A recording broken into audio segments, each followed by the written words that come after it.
Hey everybody, happy Monday night. Today is July 31st, 2023. This is Across the Pitch.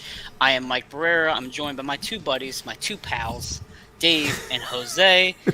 Jose, I'm just going to shoot to you first, brother. How you doing tonight?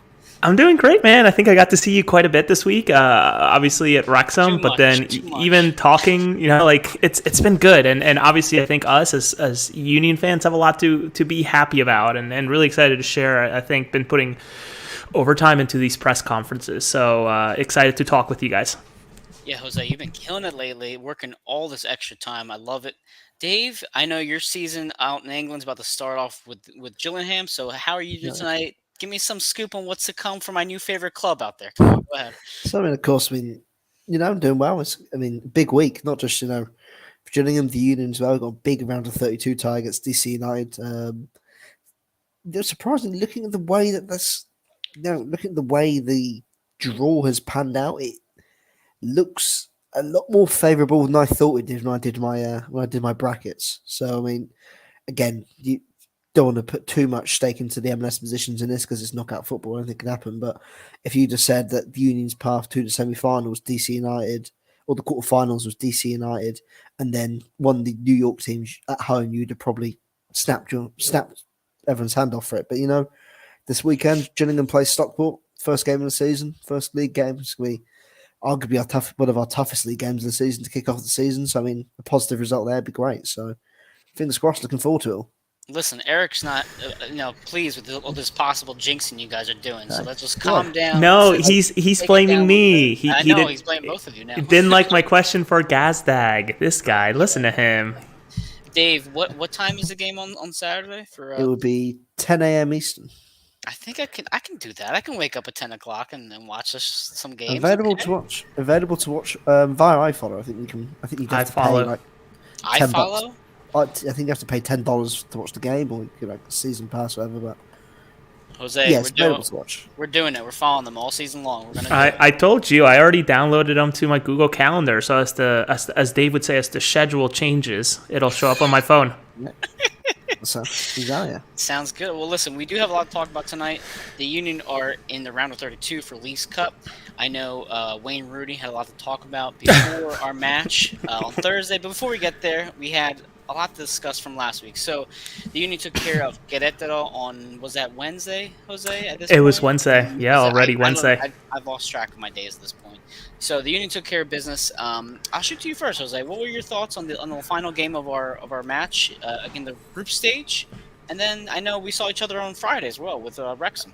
Yeah, no, the Querétaro, however you want to say a game was good, right? We all knew that it was a lesser opponent, say with Tijuana, when compared to some of the other teams that MLS teams that are facing Mexican competition right now. Columbus going against Club America, obviously a tougher matchup than both of our opponents combined, and we just played the draw that we got, but. Interesting atmosphere in the stadium. I think I missed the Tijuana game, but from what I saw, it was probably about the same type of attendance. So I'm just glad that we came out with a win, right? I think we saw Jesus Bueno have another great match. We saw Jack McGlynn out there scoring goals. We saw Gastag be a sniper once again from the spot, just continuing his form. So all in all, you can't be upset about the form. And obviously leading the group and going on to the next stage and continuing to have the tournament run through Subaru Park is an incredible advantage, one that obviously pundits from Apple are obviously touting as a huge advantage, and even coaches, right, from the competition from the Mexican side. And again, you sort of led into it with Wayne Rooney, are all noticing that, going through Subaru Park is very, very difficult, which I'm sure we'll talk about Rooney's comments later. Yes, we'll get there for a bit. Dave, did you catch some of the Wednesday match? I know you've had a busy week this week. Yeah, I watched it. I watched it in full on Thursday. It was more like it. I think it was more we were hoping to see from the Tijuana game in terms of being defensively solid and having that killer instinct going forward. I think that when the chances present themselves, the Union put them away. Had a couple of offside goals as well. It was much more like it. Really. My disgruntlement would probably be the goal they conceded was really, really poor. I think to switch off the way they did defensively was something that Jim, again, is a stupid mistake that Jim will want to cut out. But I think overall it's a performance that you can really build upon going into round of 32. And I believe they used all their substitutions that night too, where they had a nice little turnover, got the roster, some fresh legs out there. But I know, Jose, we were recently on Edge of Philly Sports these past couple Tuesdays. I was on their show on Tuesday night. We were talking about what the expectations were for Querétaro. I think on our Monday show as well, we discussed about maybe them being more defensive, possibly causing the Union some issues, but obviously that was not the case, especially when you throw in Damian Lowe like you do in that formation. And then we were also on Duke by the River Pod, you and I, Jose, on Thursday. We've been And everywhere. we have really been. I took a nap before the show. I was like, I just got to recharge my batteries when I can recharge them, and then so after that, I got coffee going into me. But the point being is, I think everybody was pleased with the performance. I think overall, from all the shows we've been talking to, all the great people we've been talking to, they seem to feel like it's a Union of old, if you will, kind of coming back to like these 5-1 wins, a 6-0, 7-0 type of performances. So overall, I think what I really like to see the most from Thursday or Wednesday rather was Jesus Bueno. Really kind of come into his own. We're with next to Jose Martinez. I know Jim has alluded to them being a good pair moving forward, considering the Venezuelan background. But the corner kick, I want to ask you, Jose, because you go back just about as far as me, actually further than me. When's the last time you had a really reliable right-footed corner kick taker? Because I mean, Jamiro maybe is the last person I can think of. Who do you think? Was Celcinho left-footed? I don't think he took corners, to be honest with you. I don't even know. Honestly, Yeah. And I don't think that the Union have really gained.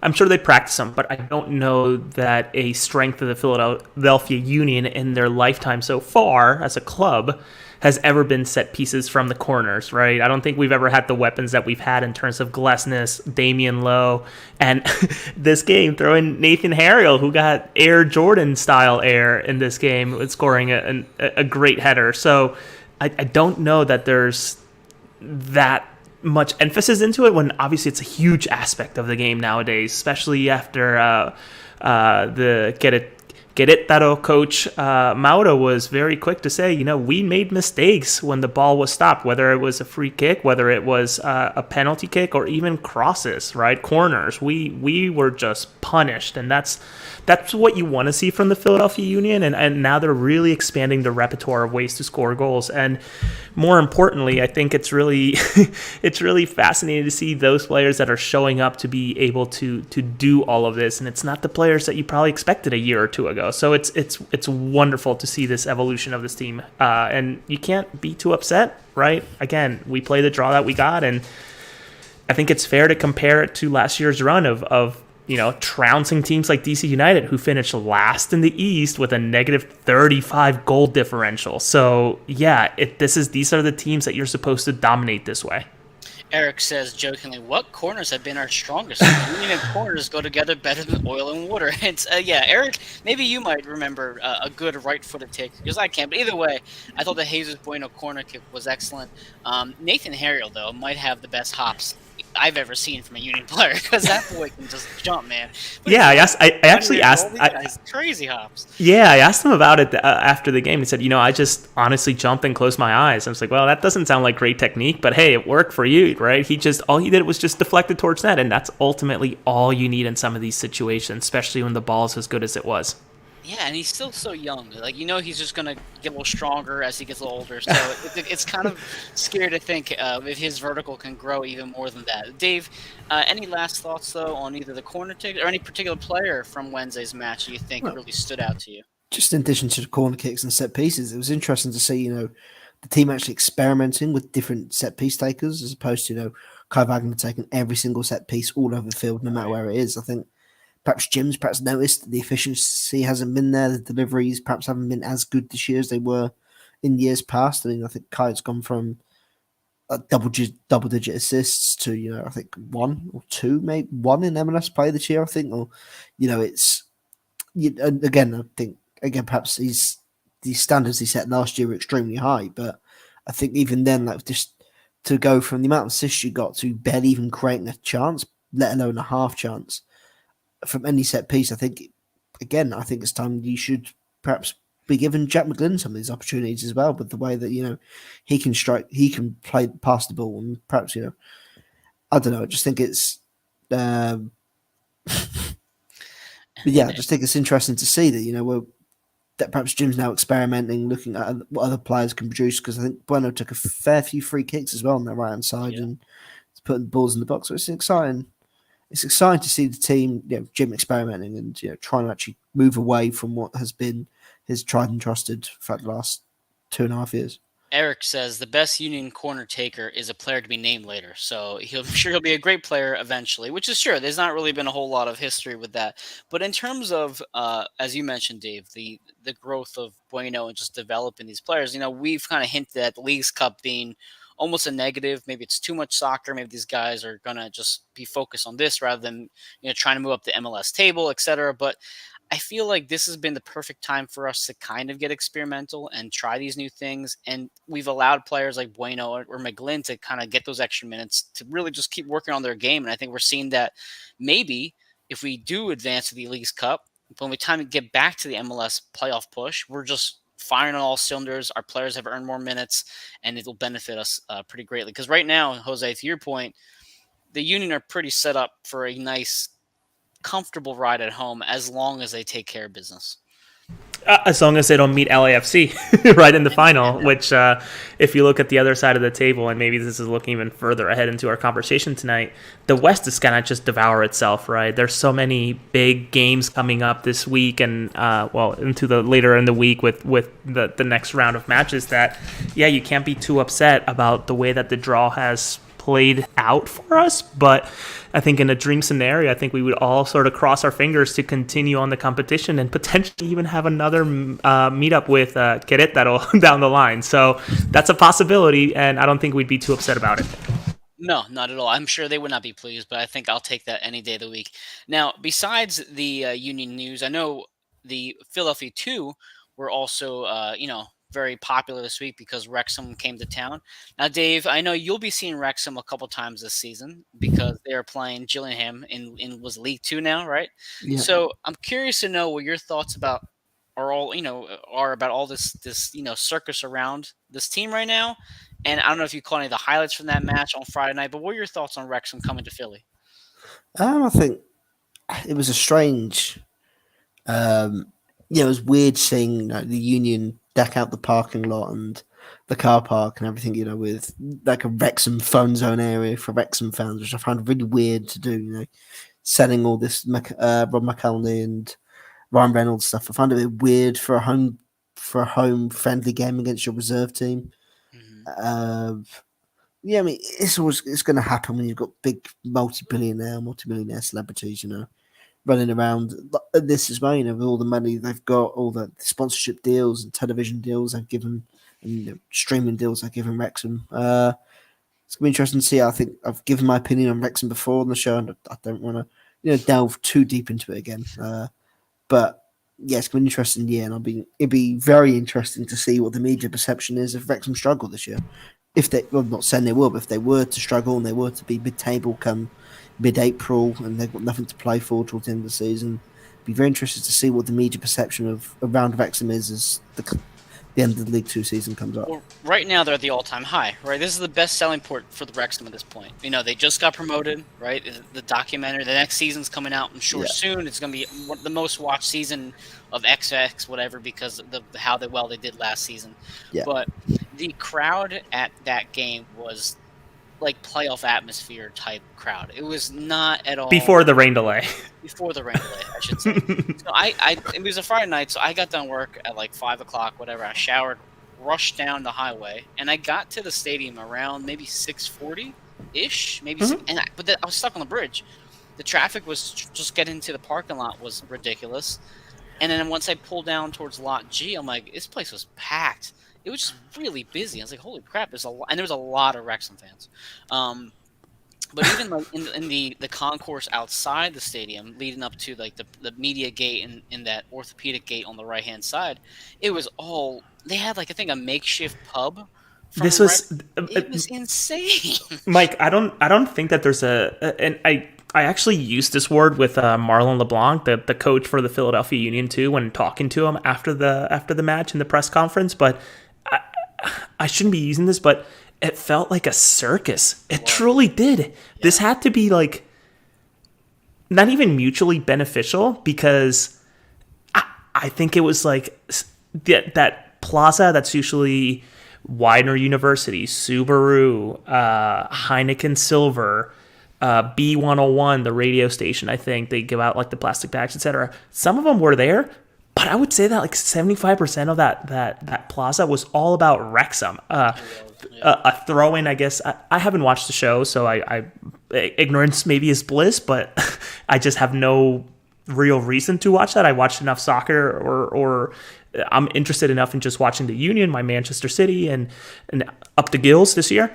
But I just don't get it. And it got to the point that we even had folks from the SAG-AFTRA strike because they were recording part of the show out there with picket signs. So I'm thinking to myself, this is truly a circus.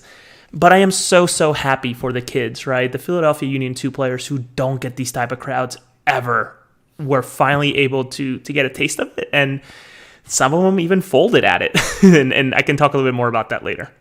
Yeah, I saw it was so when my neighbor went to the game, she said the ticket was like $45 for right in front of our box area. She was right in front of us on 106. That's more than a Union ticket. $45 for that, and it was last minute. So I mean, granted, maybe that's why, but it was just it was very expensive.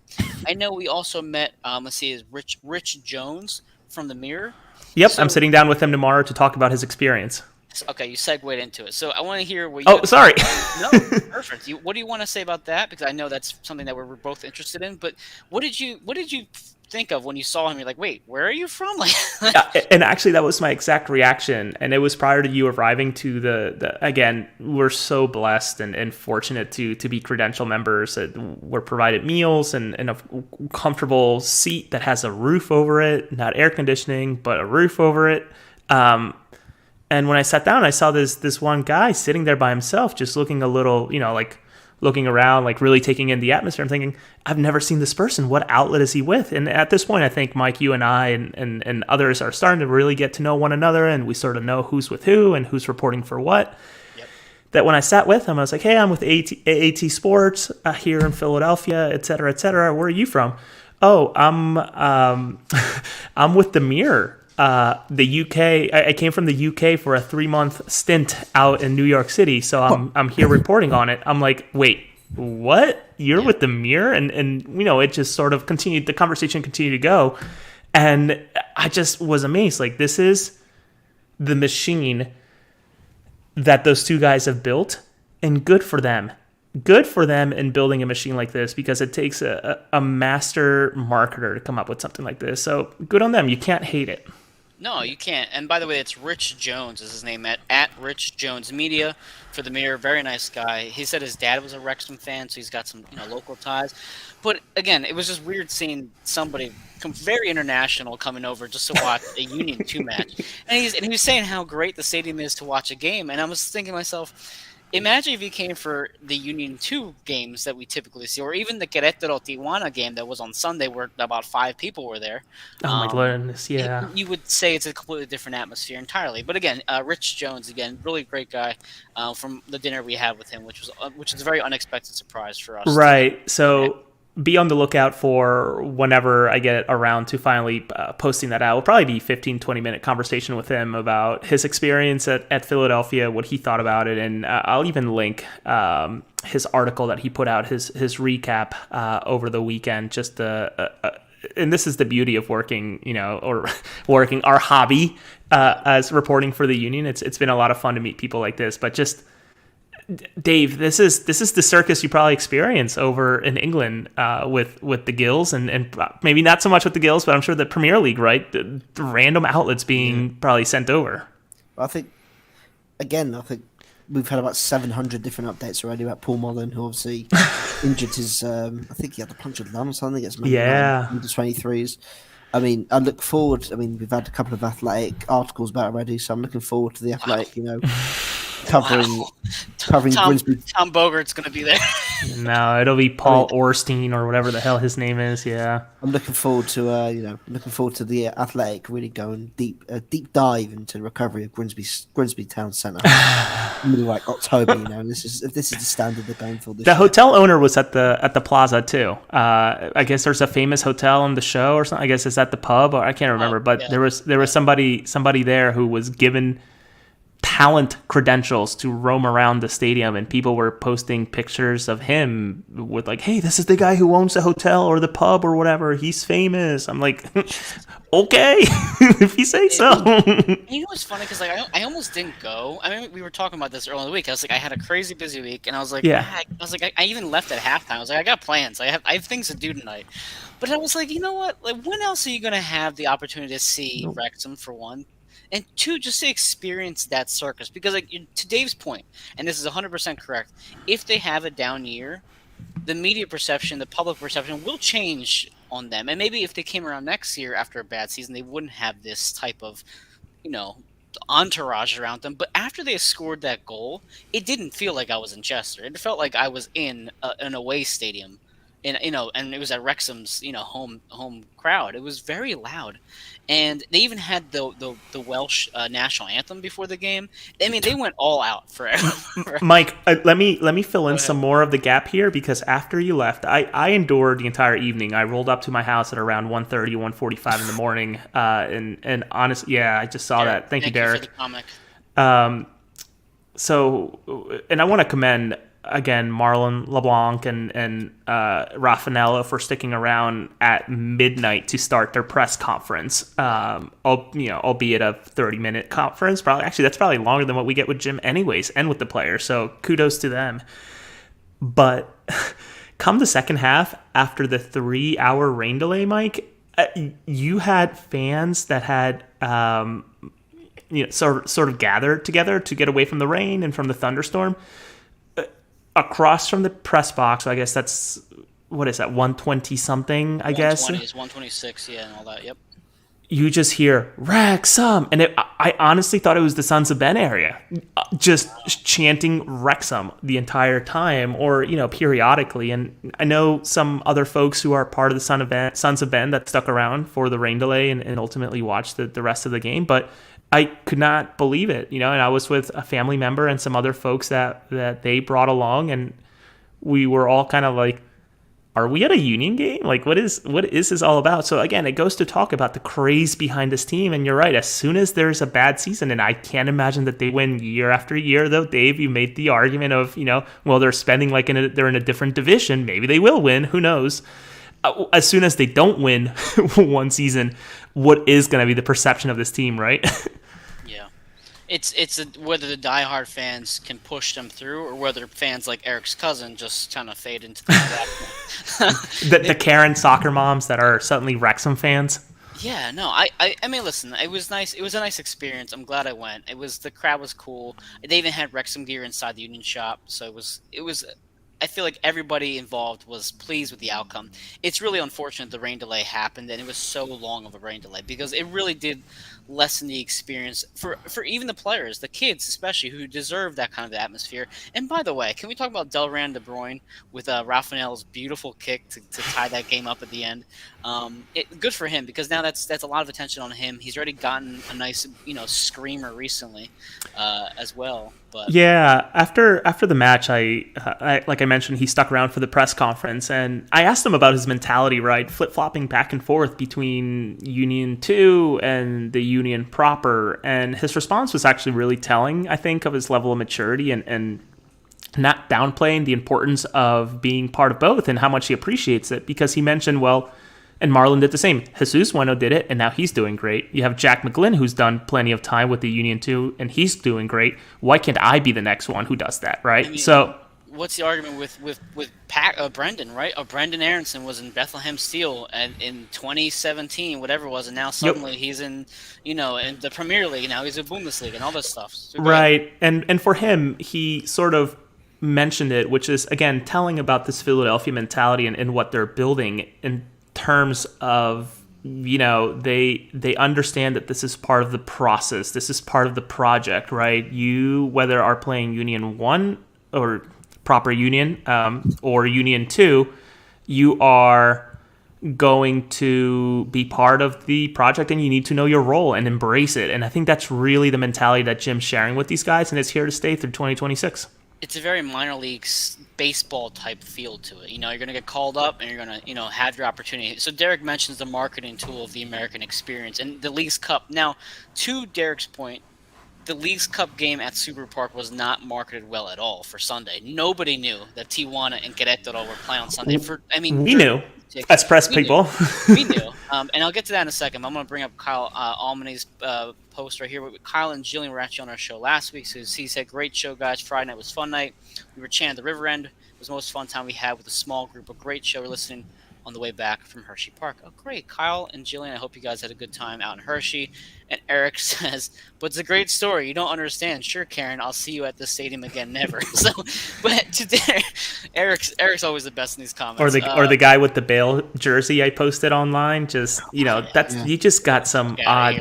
I think the best way to describe it is I don't think that's a type of crowd we'll ever see again. To be completely honest with you, I bet you a lot of the people who were there this past Friday for the game had to be, and hopefully not, in a sense, first and only one time Subaru Park people. They came to watch Wrexham, but I like to think that they'll somehow find their way back after punching Subaru Park into the GPS for the first time this Friday. Went to Miami. Well, yeah, Miami too. That's yes. That's a great point, Dave. You know what it reminded me of, Jose? It reminded me partially about the Club America match about last 2 years ago, because that's what it felt like. Again, a game that I came late to, and I was in the parking lot trying to park, and I could hear the crowd from that stadium louder than I've ever heard it in years. And when you got in there, it was all yellow, and not the Union yellow. I mean the Club America yellow that just took over the stadium. And I agree with you. I think if there was ever a time to market the Union, it's when those fans are in the stadium. When it's like, hey, Joe from Broomall, who's never been to a Union game, who likes Wrexham, you're only half an hour away from the stadium. Why don't you come down here on a Saturday and watch Union play against Inter Miami, etc. So, Dave, any last thoughts on this or anything else? Not really. I think probably just to follow up on the poor, the poor crowd that was at the Querétaro versus Tijuana game, which was just a bit of a shame, really. I think again it was. I don't know what the prices of the tickets were. I don't know if they're like $10 or whatever. Someone mentioned 15, which I somehow doubt, but I think with how poorly it was attended, it had to be flexed to something low.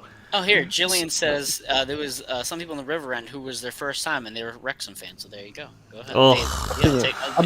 You, Dave. To be fair, I did imagine there was a fair few Brits out there. I think quite a fair few Wrexham fans had travelled out there. I think you saw a few of them at the. I think Wrexham played a game with the Link against Man. Was it Man United? They played the Link, whatever. Mm-hmm. Yeah, Man United. There was a lot of Wrexham fans out there from the UK, so I imagine that again for them this is sort of like a once in a lifetime opportunity, which I understand. But but I think again the game on Sunday would have been nice to have perhaps seen a busier Subaru Park, and it does perhaps raise the question of is it really worth it, or was it in terms of trying to make this competition have a big feel to it? Yeah. Is it really worth just limiting it to one nation? Whereas perhaps if Tijuana and Querétaro had played in, had actually played in Mexico, you'd have probably got a what's it called? A much bigger crowd. A much bigger crowd. When again, there are some all Mexican ties coming up in the round of 16 as well. So again, in DC, I think was it Pumas versus Querétaro? Is there going to be a big crowd for that game? I'll be there. I think I'll be there waiting on my credential, actually. I'm going to be there for work anyway, so I might as well just sneak in. Yeah. That's what I mean. If these Mexican teams, there's all a Mexican tie. Not being funny, if it's a semi-final between two Mexican teams and, in the arse end, like Ohio or whatever, I'm just trying to think of a place and there's 600 people there for a semi-finals of the League's Cup. That's not a good advert for the competition. It sort of sounds like most of the people don't actually care about the tournament. Hmm. You couldn't imagine a World Cup, a European Championship, a Copa America with like fourth, like with next to no fans there, an empty stadium. Do you know what I mean? Like, it's a bit of a bad look for the league. So perhaps it's something they need to look at in terms of perhaps being a bit more flexible with like how just how to again better advertise the tournament, the logistical side of it. It's all great. Subaru Park being the home of Tijuana and Querétaro during the group stage, but so they'll sell their kits, they'll sell their merchandise and play their goal music. But I mean, it just doesn't create the same atmosphere. Don't get the same passion, the same fans. I guess this is a question for both of you. Mike, you weren't there on Wednesday, right? For Querétaro? In the stadium. No, I don't even remember now. No, was Okay. I? No, I don't think you were. Were you there on Wednesday? No, I wasn't there.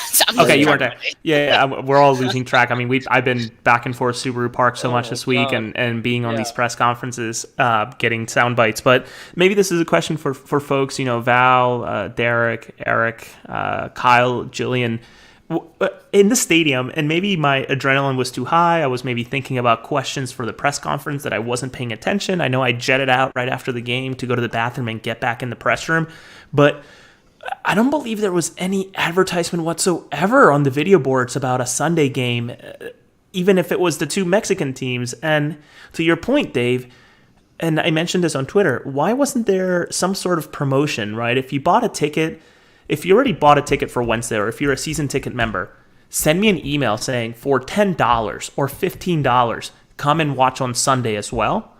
Or as you're purchasing tickets leading into Wednesday, say Wednesday morning or Tuesday evening, have an option to upgrade by $20 to also get a game on Sunday. And thank you, Kyle. Just bundle the games together, right? Like I genuinely understand, after talking with Miguel Herrera after the match. Obviously he came back from back-to-back losses in this tournament, and first game he was pretty pissed off, and this one he was maybe a little more calm, cool, collected. He was wearing his Tony Stark his Tony Stark glasses. He looked like a Mexican Tony Stark, which is so awesome to see. But I asked him, what is your message to the organizing committee? Obviously you were vocal enough during the last match about changes you want to see, and just how there's no way that this is even, considering that Mexican teams don't have a home game unless you're on the West Coast, as Derek mentioned. Yep. And he was very quick to say, I don't have to say anything. They should know what they have to do, and walked off. He wasn't even open to any follow-up on my end. He wasn't really open to any more questions. Literally got up and left. Or unless I think her name is Grecia, who runs the press conferences for the Champions Cup now, and now Leagues Cup. I don't even think she got a chance to ask for more questions from the Zoom. I think he literally got up and left. So it's obvious that it was frustrating for him, obviously losing 2 games, but there were just so many ways you could market this. And I wish I knew somebody who was there, and maybe this is a David Malandra question, but I doubt it, since he goes into the press box. Were all of the stations around the stadium open? Because what a waste of employee time if that's the case, right? Think about all the cheese stick, the hot dog places, the burger places that would have been open for 800 people, 900 people. You want to hear a funny story? Back in how old am I? I'm 32 next week. So when I was like 21-ish, give or take, I actually worked at Super Park. Well, actually, I didn't think that was PPL Park at that point. Probably PPL, yeah, or Talent Energy. No, I don't think it was Talent Energy. I think it was PPL. I actually worked one game as a concession person. Oh, yeah. I think it was for was it a rugby match? It was some sort of obscure, random thing. So yeah, you walk through the back areas, and you kind of meet with the people who are in charge of the concessions. And I remember just walking to that game, which was a fairly decent population that game. And there were so many workers just standing around doing nothing because it just wasn't that busy. Mm-hmm. And I wonder if they projected, or maybe that's why they didn't advertise it. Because they didn't want to have to deal with the financial side of backing that much alcohol, that much food, all that security, all that stuff. And listen, by the way, guys, for the comments, all the comments are great. I'm trying to post them up as much as I possibly can. So this is all great. Eric mentions the NCAA is great at that. When I buy tickets for PSU hockey and lacrosse and the national tournament, they usually have multiple games. No reason you can't have that here. And to Eric's point, even if they just said, "Hey, listen, you come to a game. If you come to the Querétaro match on Wednesday against Union, you can get free parking on Sunday for the game, and then you can get No, Mike. You can't touch the parking money. You know what I'm saying? Just some sort of incentive, and say, here's this incentive, and here's a decal for whatever Honestly, you want to fucking do. It's Mike, so simple. Even something like a voucher for Union Yards, right? I know that they're pushing the hell out of that. Why not just a voucher to Union Yards, get your 3 tacos afterwards or something like that, right? Because I think we just need to work for the Union at this point. I think our ideas. I've worked in marketing for philanthropic places, and it's not hard to come up with this stuff. To me, it's just very interesting how fumbled this was, and this. I just feel bad also for the staff members, right? The PR people for the Union that had to be there on Sunday anyways, because they have to help open the PR room and run the PR and make sure that they're there as folks. And, the Ericas, Amanda Youngs, Nikos of the world who help us out on the PR side had a long ass weekend. And yeah, no, it's part of the job and part of the season, but man, like for, I don't know, that type of turnout, it almost feels like, shoot, man, just throw them to Swarthmore College and play at a small stadium. What a shame. Right. No, I agree. Listen, I think we've kind of touched on this whole atmosphere and stuff long enough. I know we have a big match on Thursday against DC United. Dave, I'm going to shoot to you first. I know we've seen DC now once already, so I want to know your thoughts on what you expect from the DC United match on Thursday, as well as any predictions. How you feeling, man? You go with round of 32. It's knockout round now. Are you excited for the Union moving forward? I think, especially considering how the playoffs went in 2020. I think it was 2020 when they obviously won the Support Shield, and I think everyone, the Revs, I believe it was the Revs game, and everyone was like, it was like a locked in Union win. Everyone thought the Union were going to just stroll through it, and what happened. But it. Again, it's just so unpredictable. You can't predict how this is going to go. I think what's the thing called? Mazatlan. I think that's what they're called. I think they were the lowest. I think they came bottom of Liga MX last season on one of the stages of the seasons. And they've done really well in the tournament so far. They've had really good. They've done really well. So I mean, anything could happen. It's gonna be a tough game, I presume. This is probably one of DC United's best chances at only chance. I think they're in with the shout at the playoffs. I just don't see it, but yeah, I hear you. I think they could make the playoffs. I don't think they'll win. But again, if they somehow win the playoffs, that'd be amazing. Fair play to them. But I think they're in with the shout at the playoffs. But this is a really good chance of DC United if they can get through this game to perhaps have a run in. And I think obviously they know how tough the game will be, but they'll be feeling it. I think it'll be a tough game. Of course, the game at Super Park was a difficult one. The last time we played, I think that was coincidentally. I think the Union was that the game that Ali Bedoya got injured in for the second time this season. Damn, you're jogging my memory here. I think maybe. I remember. I'll look up that game for you now. That's right. Because I remember the Union playing a back five against Colorado and looking good going forward. And I don't think Ali played. I don't know if Bedoya played that game. We did play the game. With the fact, ignore me. I think that was the game that either Bedoya got injured in or the first game after his injury, where Jim thought, "Okay, we'll go back to the 4-4-2 diamond," and then it didn't work. So I have the game in front of me right now. So it was a 0-0 tie at home. They had it was a diamond. They went. Did they do something? It was Elliott, Glesnes, Harriel, Wagner, Real, Bedoya, Flock, Torres. Yeah, that was. They had changes like crazy. Olivier was in the game. That was the worst game I watched all season, I think. Honestly, it was such a drag. And I think I remember being in the press room with you, Mike, and talking to the Joe Tansis of the world and being like, wow, what a dud of a game this was. There was an Andres Pereira signing out there. Who has joined NYCFC on loan for the rest of the season. But yeah, I think the Union will win. I think it'll be perhaps a bit scrappy. I think DC will try and drag the Union down to the level and try and make it as scrappy and frustrating as possible. But I feel like, with the high line they play, with the goalkeeper playing so high up the field as well, Tyler Miller, baby. It's a good chance for the Union, perhaps to try and utilise, some pace, try and get in behind, and try and put them on the back foot, and try and make DC uncomfortable. I think it'll be a tough one, but I'm going to go 2-1 Union. So if I'm looking, so when you look on ESPN, it shows you the formation that changes after the substitutions were made. So Ua started. So Torres replaced him. So it was Ua and Karans up top. You had Gazag at the 10. You had Bedoya on the left, and you had, I want to say, Jose Martinez and Flock in the rotation. So it was a typical diamond formation. But I remember this game in particular, Jose, I remember you probably highlighted in our show how Jacob Glessnes had himself a game against Benteke. Yep, So I remember go that. ahead. Sorry, the comments are coming out. I'll put you guys up in a second. But go ahead, Jose. What are your thoughts on this rematch since the 0-0 draw? I think Reddit and Twitter has already eaten up the video I put up after hearing Wayne Rooney talk post-match after their defeat in the last of the group stage, and almost feels like the excuses are already piling up on his end, and sort of, the odds are stacked against them type of conversation. Loser mentality, to be honest with you. And I shouldn't say that as supposed to be an impartial member of the press per se, but it's so hard when I love this team. So, his comments, I don't think he understands how seeding works. I don't know if he expected a higher seed despite being the last team in the East last year with a negative 35 goal differential, but that was his excuse, right? He found it a bit odd that they were the lowest seed. I don't know, Wayne.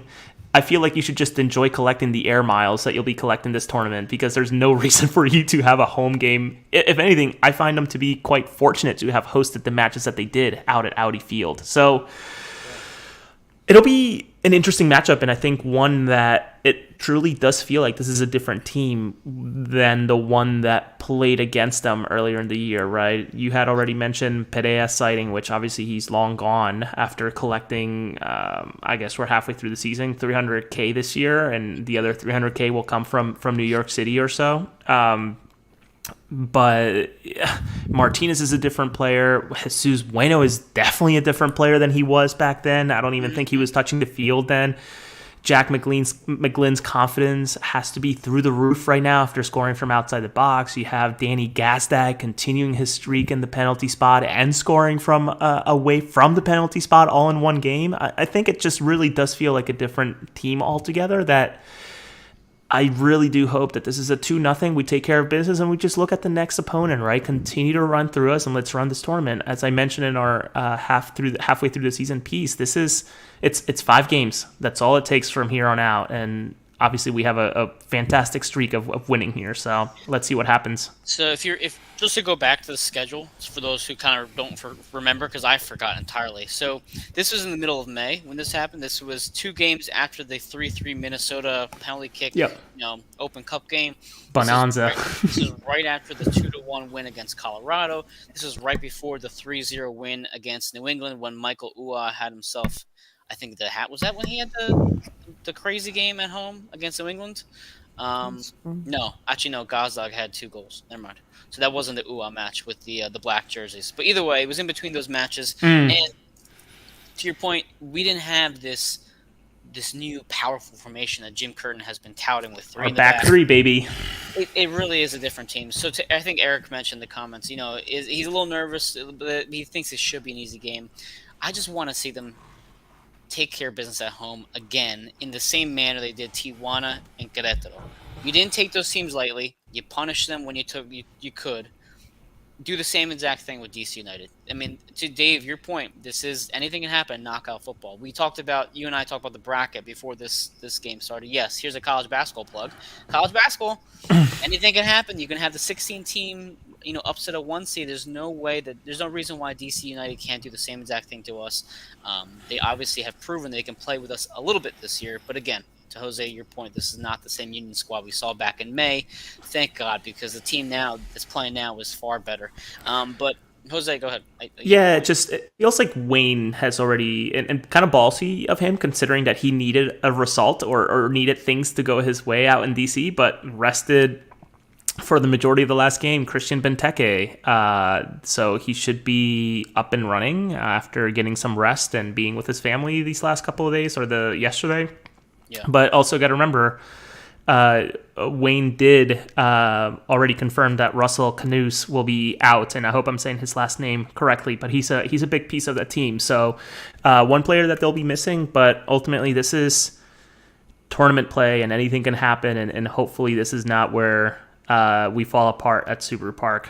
If anything, gosh, let's just get through all the way to August 19th and worry about having to reschedule an August 20th Dallas game. Dave, what's the do you know the possible match for the next round if we advance past the round of 32? Yes, the winner of the New York Derby. Oh, okay. That's what I mean. Like, it's a favourable. That's what I'm saying. It's a fate. Again, I don't want to feel like I'm underestimating the teams. Jose, Like, keep it together. Go ahead. Dave. No, to get a New York City FC game again at home? all Red Bulls. Or Red Bulls. Well, for it to be exciting for Red Bulls, they'd have to probably win against us for once. It's been a while.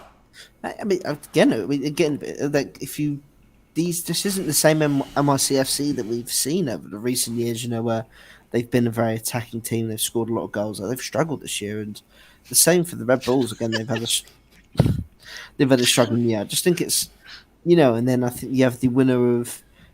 I mean, the Union could play Atlas in the quarterfinals as well. Can you imagine that shit show if it was Atlas again and the nonsense of the fans? There is a potential chance that the Union could play Querétaro again in the quarterfinals. Yep. I mean, like it's a very, very. I keep saying favourable draw, but it's a draw that if you'd have told the Union this is how it would play out at the start of the tournament, they'd have probably, ripped your arm off for it. I feel like, again, to have two MLS teams from your conference that you've played against this season, you have experience against, you've got a full tape, full scouting library and what to look at them, and then two potential Mexican teams that you've played this year, so you know what to expect. And one, actually, you would have played about 10 days beforehand. You know what will be different, though, this time compared to the DC game back in May? What? It sounds like 140 will have the trumpet back. Oh. So be ready for the trumpet. Well, I'm turned on now. There's no way that Apple is masking all of that trumpet noise and the drums and Eric out there, hopefully with his shirt off, cheering. It's going to be all out there. I won't be there, but it'll be out there. Valerie comments the trumpet. Derek says we have home field advantage over everyone except LAFC, and I completely agree. And also for the games that are going out right now, Columbus is tied up 1-1. Columbus, the news with Zelleran going to Saudi Arabia just released today.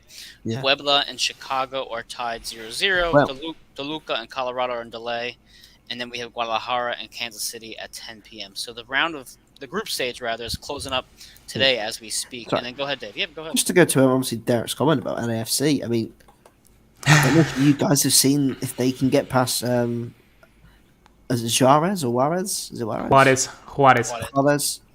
I don't know if you've seen who they have to play. They could play in the quarterfinals if they get past them. Or last 16. A team that they know very well, which stopped them from gaining continental success this season. Who is it? It's a rematch of the CONCACAF Champions League final. It's against Leon in the round of 16, which I imagine will be the big flagship game they should be promoting, but I'm sure, I'm sure that, Inter Miami versus Cruz Azul or Charlotte will be the really big game in the quarterfinals, whatever. Oh, no, sorry. Inter Miami versus FC Dallas or Mazatlan will be the massive game that they try and broadcast everywhere as opposed to that Eric mentions he doesn't play at LAFC. 3 matches of heartbreak has been enough. I know that would be the worst if we lost them again. And I was gonna say that, doesn't it feel? And Eric is sort of making my or completing my thought here, but it feels like we faced LAFC this year at the worst possible time when they're actually rolling and doing well, or maybe we just weren't clicking. Whatever, a mixture of both, perhaps. But after us losing to them, it almost felt like they stumbled their way to being mediocre. It's been really interesting how that team has fallen from grace over the last couple of weeks. Yeah. And obviously it's tournament play. Anything can happen. Didn't they lose their first MLS match after we played them against Houston or something weird like that? Yeah, probably. Honestly, it's just our luck. I think the team to look out for on the other side of the bracket, especially, is probably Club America. I think they are the team. Which, if they can get on a roll. They can start winning. I think who did they thrash in their first group game? I would like to see them at Super Park again. That's a team that's going to have home field advantage at Subaru Park. Let's do it. I know Valerie commented the atmosphere. By the way, Valerie, I thought you're under the weather. I hope you're feeling better. I would love to see Club America again because that would be an incredible experience for round 2. Because I didn't think it was going to happen again to have them back there at Subaru Park. But they're going to qualify as group. So they're going to qualify as group winners, and I believe that they will play Minnesota in the next round. I want to say. Can we talk about how useless and super quick the Leagues Cup website is with any of this bracket work? I end up having to go to stinking Wikipedia to actually get dates on a bracket when things are happening. It's so poor.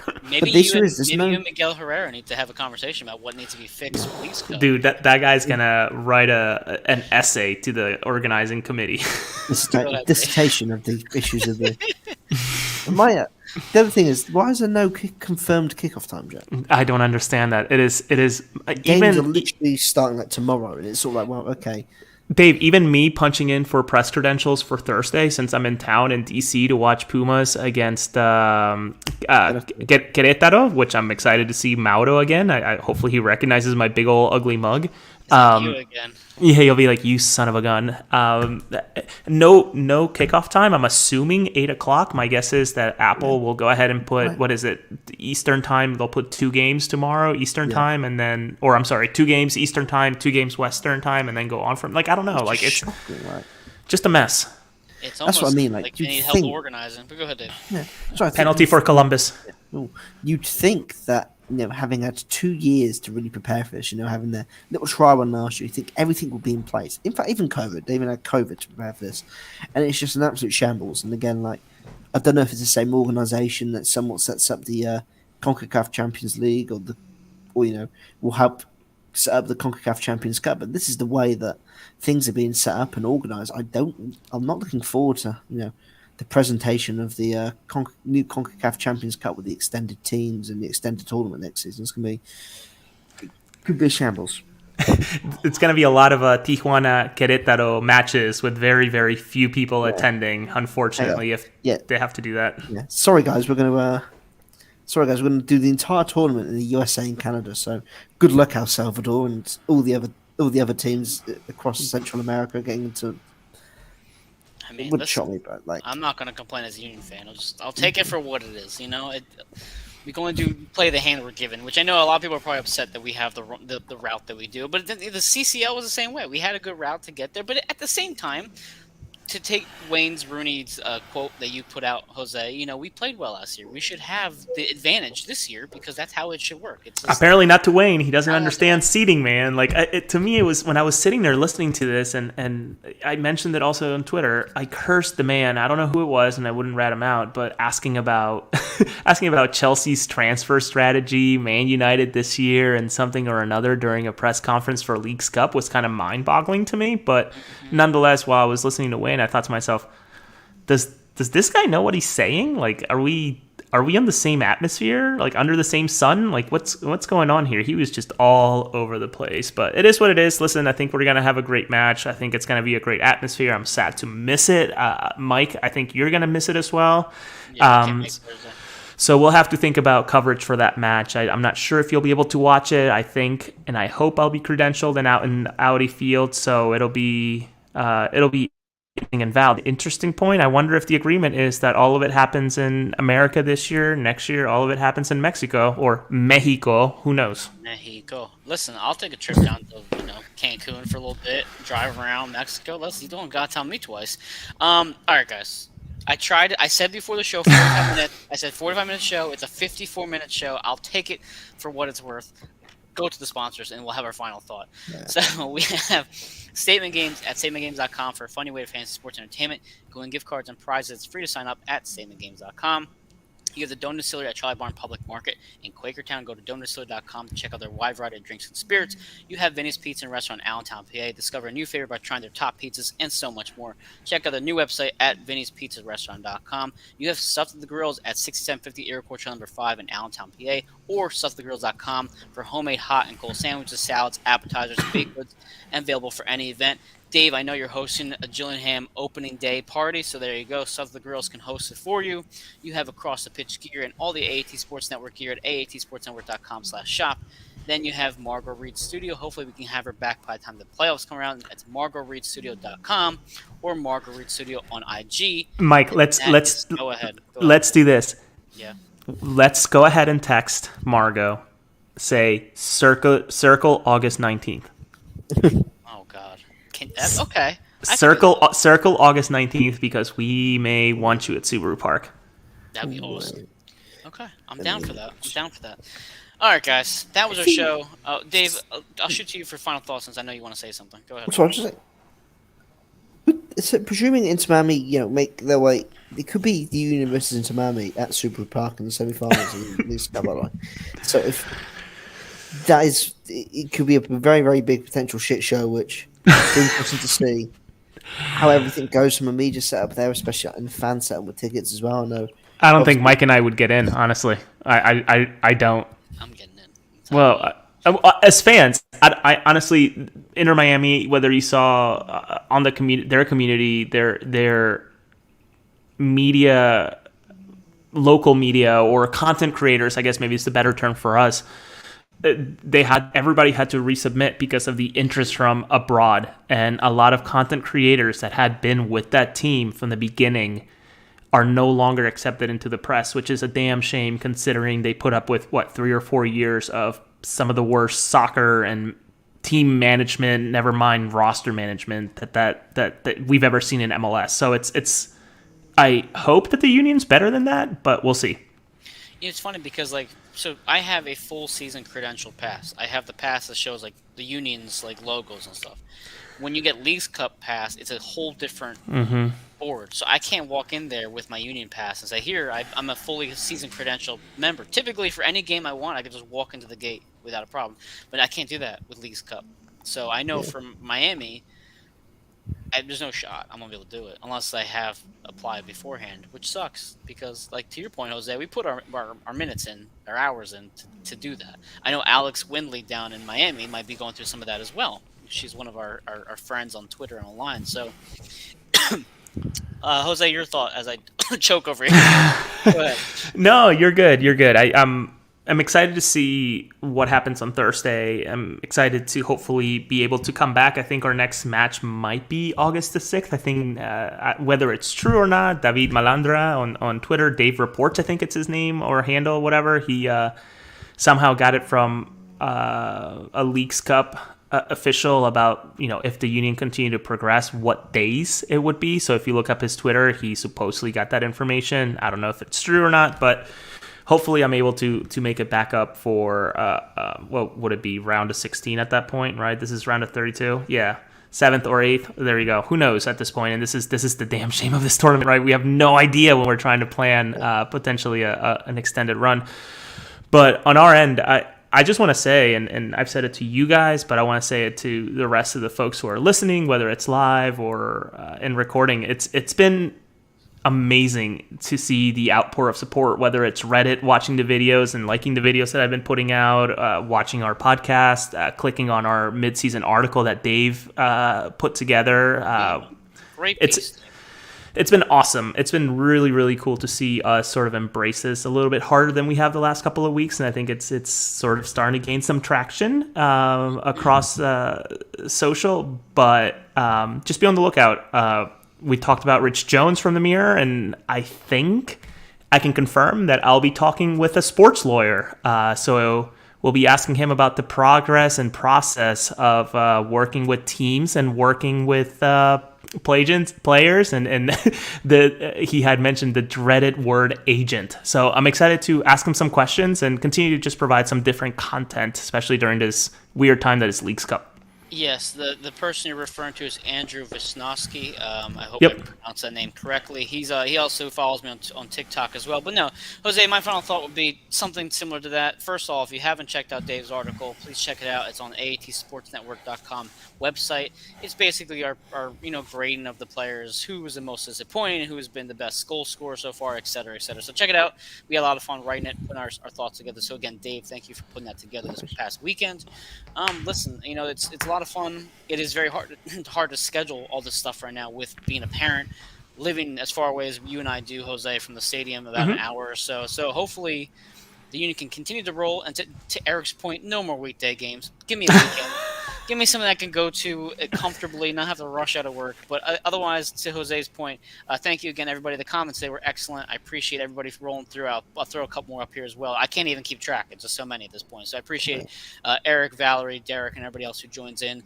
Again, Kyle, Jillian. Kyle, yes, Kyle and Jillian, please drive home safely if you're still listening.